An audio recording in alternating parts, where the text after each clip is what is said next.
ছাত্ৰ ছাত্ৰীসকল ইয়াৰ আগৰ দুটা ভিডিঅ'ত আমি জানিছোঁ যে অৱতল দাপোনত প্ৰতিবিম্ব কেনেকৈ গঠন হয় তাৰ প্ৰক্ৰিয়াখিনি। এইটো ভিডিঅ'ত আমি উত্তল দাপোনটো লৈছোঁ। উত্তল দাপোনত প্ৰতিবিম্ব কেনেকৈ গঠন হয় সেইটো এটা এটাকৈ চাম। প্ৰথম অৱস্থাটো হ'ব যে যেতিয়া লক্ষ্যবস্তু দাপোনটোৰ সন্মুখত থাকে। এতিয়া এইটো চাব পাৰা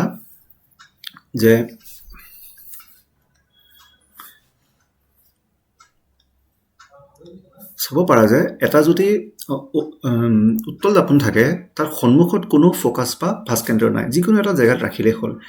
এইটো যদি আমি লক্ষ্যবস্তু বুলি ধৰি লওঁ তেতিয়াহ'লে তাৰ পৰা প্ৰথম এটা ৰশ্মি ইয়াতে সমান্তৰালভাৱে এৰা হৈছে আৰু সেইটো প্ৰতিফলন হৈছে নিয়ম অনুসৰি এইটো দিশত প্ৰতিফলিত হৈ গুচি যাবগৈ। দ্বিতীয়টো পোনে পোনে ভাঁজ কেন্দ্ৰৰ ফালে যেতিয়া আগবঢ়াব বিচাৰিছোঁ সেইটো ইয়াৰ একো দিশ সলনি নোহোৱাকৈ একেই পথেৰে ঘূৰি যাব। তেতিয়াহ'লে দেখা পাইছোঁ যে এইটো ৰশ্মি আৰু এইটো ৰশ্মি, এই দুটা ৰশ্মি কিন্তু লগ নালাগে। সেইবুলি আমি পিছফালে ইহঁতক এনিহাও লগ লগাবলৈ চেষ্টা কৰিছোঁ। এইখিনিতে লগ লাগিছে। ইয়াৰ অৰ্থটো হ'ল যে এই সৰু যিটো আমি দেখিছোঁ এইটো হ'ল প্ৰতিবিম্ব। তাৰ মানে এটা যেতিয়া উত্তল দাপোন থাকে, উত্তল দাপোনৰ সন্মুখত এটা যদি লক্ষ্যবস্তু ৰখা হৈছে তেতিয়া দাপোনৰ পিছফালে প্ৰতিবিম্বটো গঠন হ'ব। ইয়াত দেখা পোৱা গৈছে যে প্ৰতিবিম্বটো থিয়, অসৎ কিয়? কাৰণ দাপোনটোৰ পিছফালে গঠন হৈছে। এতিয়া আমি প্ৰতিফলনৰ কথা চিন্তা কৰি আছোঁ। প্ৰতিফলনত দাপোনৰ সন্মুখত হ'ব লাগিছিল, কিন্তু হৈ গৈছে পিছফালে। আৰু এইটো সৰু হৈছে আকাৰৰ, তাৰ মানে এইটো সংকুচিত হৈছে। ইয়াৰ দ্বিতীয় স্থানটো যেতিয়া লক্ষ্যবস্তুটো অসীম দূৰত্বত থাকে। অসীম দূৰত্বৰ পৰা অহা ৰশ্মি চিত্ৰবিলাক সদায় সমান্তৰালভাৱে থাকিব। সেইবুলি আমি সৰল ৰাখিবৰ কাৰণে দুডালহে সমান্তৰাল ৰশ্মি ৰাখিছোঁ।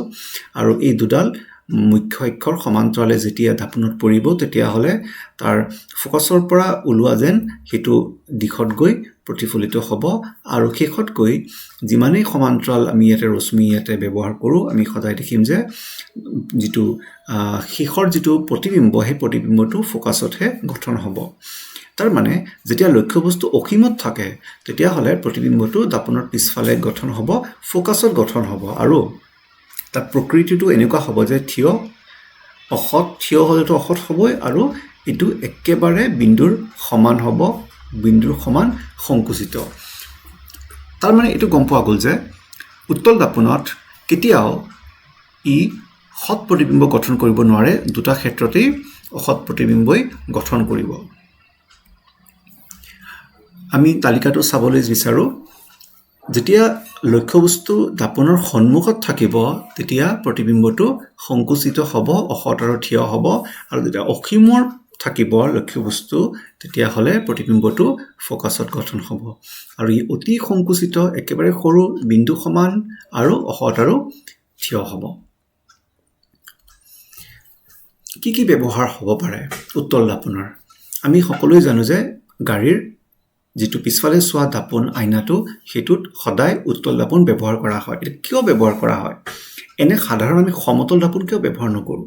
কথাটো হ'ল যে যদি আমি উত্তল দাপোন ব্যৱহাৰ কৰোঁ তেতিয়া এটা ডাঙৰখিনি অংশ সৰুকৈ ইয়াতে দেখা পাওঁ। তাৰ মানে পিছফালে কেইটা গাড়ী আছে বা বাইক বা যি বস্তু আছে গোটেই অঞ্চলটো ইয়াতে দেখা পোৱা যায়। যদি আমি সমতল দাপোন ব্যৱহাৰ কৰিলোহেঁতেন তেতিয়াহ'লে এই গাড়ীখনৰ পিছফালে যিটো গাড়ীত আমি বহি আছোঁ সেইটোৰ পিছফালে যিটো গাড়ী আছে সেই গাড়ীটোৰ এটা সৰু এটা অংশহে দেখা পাম। হয়তো এটা নাম্বাৰ প্লেটো দেখা পাম বা তাৰ হেডলাইটটো দেখা পাম।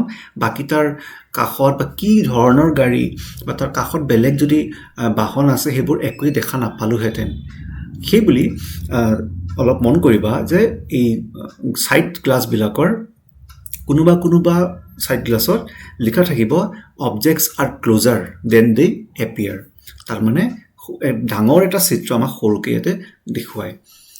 তাৰপিছত এই কিবা এংগেলত বা এটা তিনিআলি বা তেনেকুৱা এটা ঠাইত য'ত পোনকৈ কি অংশটো আছে বা সেই অঞ্চলটো আছে দেখা যদি নাপায় তেতিয়াহ'লে এনেধৰণৰ এটা উত্তল দাপোন ব্যৱহাৰ কৰা হয়। যেনেকৈ ধৰি ল'লোঁ যে এটা এনেকুৱা তিনিআলিৰ নিচিনা আছে, আমি যাব লাগে এনেকৈ, কিন্তু এইখিনিতে কিবা এটা বাধা এটা আছে। আমি গৈ সোঁফালে যাব লাগে তেতিয়া এইখিনিতে এনেকুৱা দাপোন এটা লগাই দিলে আমি ডাইৰেক্টলি ইয়াৰ পৰিস্থিতিটো গম পাম যে এইটো অঞ্চলত কিবা আছে নে নাই তো এইবাবেও এনেকুৱা এটা দাপোন ব্যৱহাৰ কৰিব পৰা যায়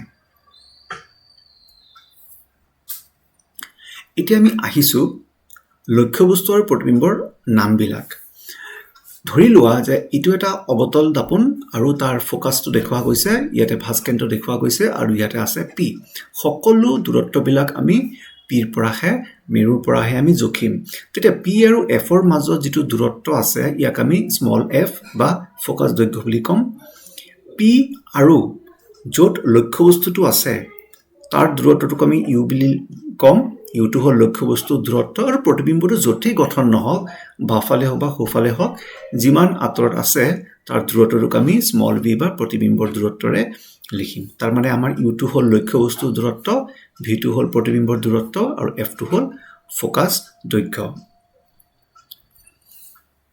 দাপোনৰ এটা সূত্ৰ আছে লক্ষ্যবস্তুৰ দূৰত্ব প্ৰতিবিম্বৰ দূৰত্ব আৰু ফোকাসক লগ লগাই এই সূত্ৰটো প্ৰমাণ কৰিব নালাগে কিন্তু ক্লাস 10 ত ইতিমধ্যে এটো মনত ৰাখিলে হল 1/f = 1/u + 1/v আৰু এই সূত্ৰটো ব্যৱহাৰ কৰি আমি নিউমেৰিকেল বা গণিত কৰিব লগিয়া হ'ব আমি এই শেষৰ ফালে এটো চেপ্টাৰৰ শেষৰ ফালে আমি তেনেকুৱা কেইটামান গণিত চাম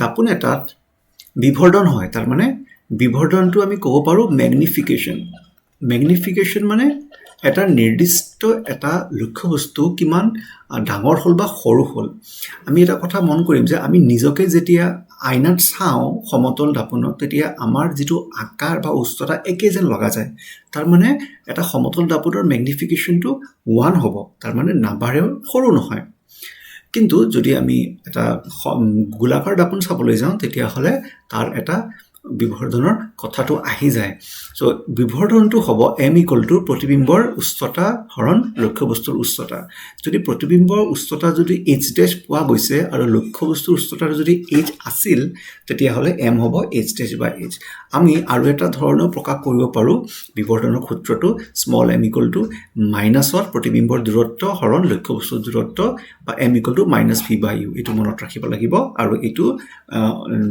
গণিত কৰাৰ সময়ত এটো ব্যৱহাৰ হ'বগে আইদাৰ তুমি এটো ফৰ্মুলা ইউজ কৰা বা এটো ফৰ্মুলা ইউজ কৰা এটো তোমাৰ কথা এটো যেতিয়া প্ৰয়োজন হ'ব সেই হিচাপত এটো ব্যৱহাৰ কৰিব লাগিব তো এই ভিডিওটো আমি ইয়াতে শেষ কৰিলো আমি নেক্সট ভিডিওটোত আমি শিকিম প্ৰতিসৰণ কাক বোলে প্ৰতিসৰণ কৰাৰ পিছত তাৰ বিষয়বস্তুবিলাক আলোচনা কৰাৰ পিছতহে আমি গাণিতিক ভাগখিনিলৈকে যাম এতিয়ালৈকে ইয়ালৈকে থাকিলে যদি কোনোবা এতিয়ালৈকে সাবস্ক্ৰাইব কৰা নাই তেতিয়া নিশ্চয় কৰা কাৰণ এটো সাবস্ক্ৰাইব কৰিলে ইয়াৰ নেক্সট ভিডিওবিলাক তুমি পাই থাকিবা থ্যাংক ইউ